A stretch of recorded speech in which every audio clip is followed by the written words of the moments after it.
नमस्कार बंधुरा आबारो चले एसेছি একটা রান্নার নতুন রেসিপি নিয়ে। আজকে বানাবো মোচার তরকারি, নিরামিষ মোচার তরকারি। তোমরা দেখতে থাকো রান্নাটা। রান্নাঘরে চলে এসেছি। এবার আমরা গ্যাসের উপর কড়াইটা বসিয়ে নেব, নিয়ে গ্যাসটা ওপেন করব।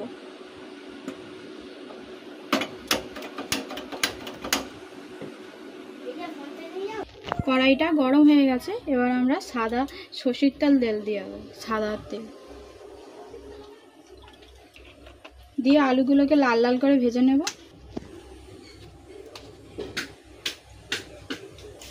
তেলটা গরম হয়ে গেছে। এবার আমরা আলুগুলো তেলের উপর দিয়ে দেব।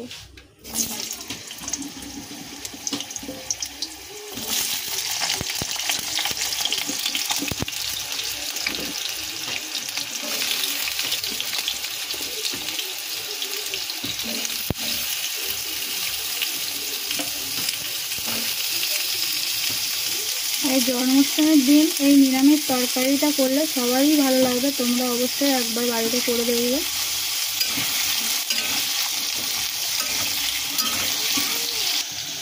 আলুর উপরে লবণ দিয়ে দেবো আর হলুদ গুঁড়ো দিয়ে দেবো, দিয়ে একটু নাড়িয়ে নেব।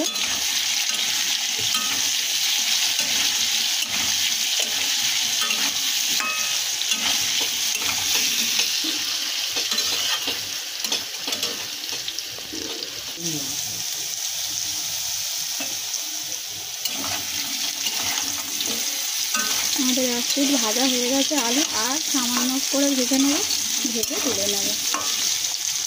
দেখো আলুগুলো ভালোই ভাজা হয়ে গেছে।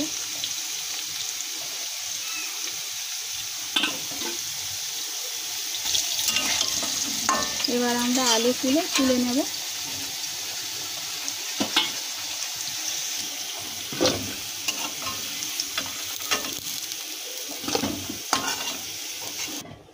ওই তেলেতে, আলু ভাজার তেলেতে আমরা 5 ফোঁটন দিয়ে দেব।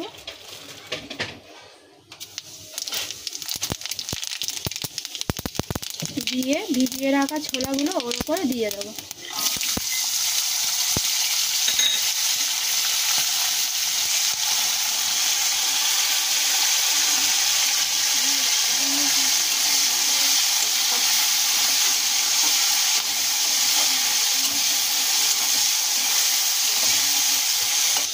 ছোলাগুলো ভাজা হয়ে গেলে আমরা ওপর থেকে সিদ্ধ করে মোচাটা দিয়ে দেবো।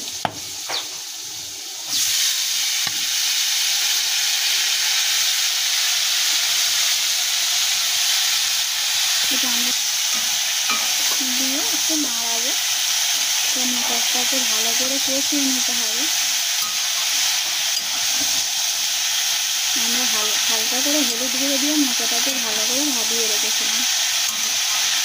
সিদ্ধ করে মোচা রাখাটা দিয়ে দিয়েছি, দিয়ে একটু ভালো করে নাড়িয়ে নেব। একটু ভাজার পরে আমরা ওপর থেকে কাঁচা লঙ্কা কিছু দিয়ে দেবো।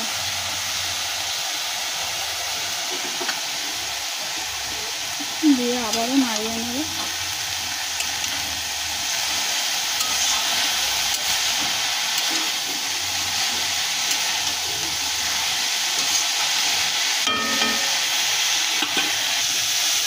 অনেকক্ষণ কষানোর পরে মোচাটা আমরা ওপর থেকে একটু আদা কড়া দিয়ে দেবো, দিয়ে হালকা করে লবণ দিয়ে দেবো। তরকারিটা একটু মিষ্টি মিষ্টি হবে, তার জন্য চিনি দিয়ে দেবো।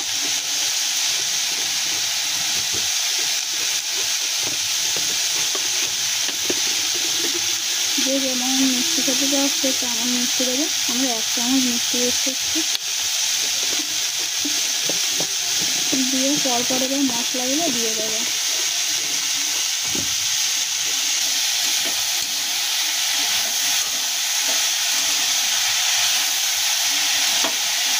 দেখো মশলাটা ভালোভাবে ভাজা হয়ে গেছে। উপর থেকে মশলাগুলো দিয়ে দেবো। হলুদ গুঁড়ো, লঙ্কার গুঁড়ো, জিরের গুঁড়ো, ধনের গুঁড়ো, মৌরি গুঁড়ো দিয়ে একটু নাড়িয়ে নেব।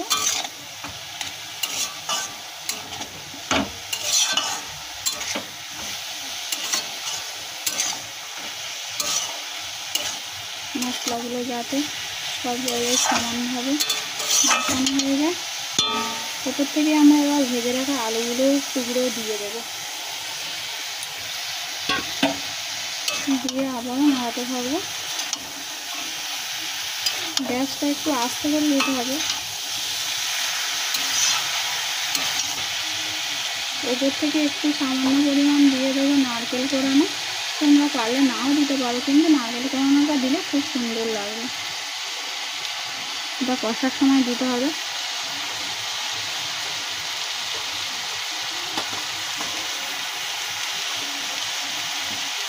যদি নারকেল না থাকে তোমরা দুধ ইউজ করতে পারো, নারকেল না দিয়ে কিছুটা পরিমাণ দুধও দিতে পারো, তাতে খেতে খুব সুন্দর লাগবে। এটা আমরা হালকা আঁচে আস্তে আস্তে কষাবো।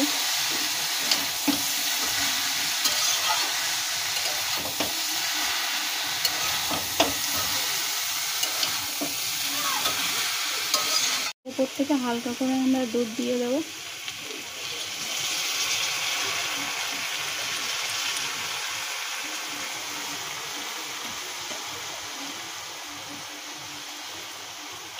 কষানো হয়ে গেছে, দেখো কষানোর পরে আলু পর্যন্ত আমাদের সিদ্ধ সব হয়ে গেছে। আলুগুলো খুব সুন্দর সিদ্ধ হয়ে গেছে। এবার আমরা উপর থেকে জল দিয়ে দেবো।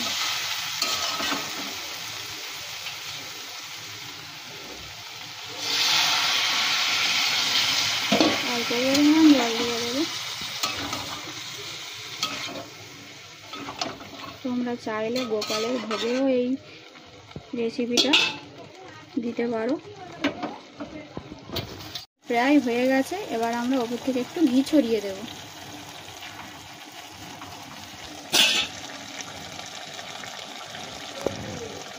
এবার ওপর থেকে আমরা ভাজা মশলা একটু দিয়ে দেবো। এটা ভেজে রেখেছিলাম জিরে আর ধনে আর মৌরি ভেজে গুঁড়ো করা। ওপর থেকে ভাজা মশলাটা দিয়ে দেবো।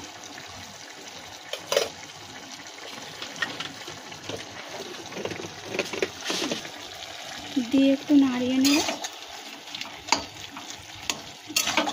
সুন্দর সুন্দর গন্ধ বেরোচ্ছে।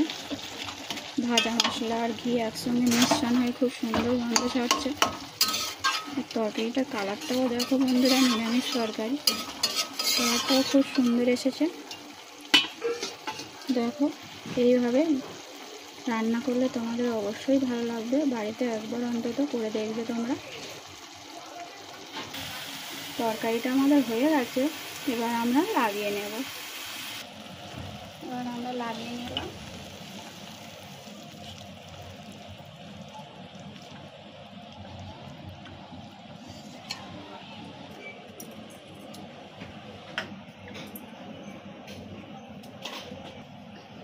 দেখো বন্ধুরা, আমাদের নিরামিষ মোচার ঘন্ট রেডি। তোমরা অবশ্যই বাড়িতে একবার করে দেখবে। রান্নাটা যদি তোমাদের ভালো লেগে থাকে অবশ্যই আমার চ্যানেলটাকে সাবস্ক্রাইব করে নেবেন। আর সবার আগে আমার রান্না পাওয়ার জন্য বেল আইকনটা বাজিয়ে দেবেন। আর বন্ধু হয়ে আমার পাশে সবসময় থাকবেন। নমস্কার।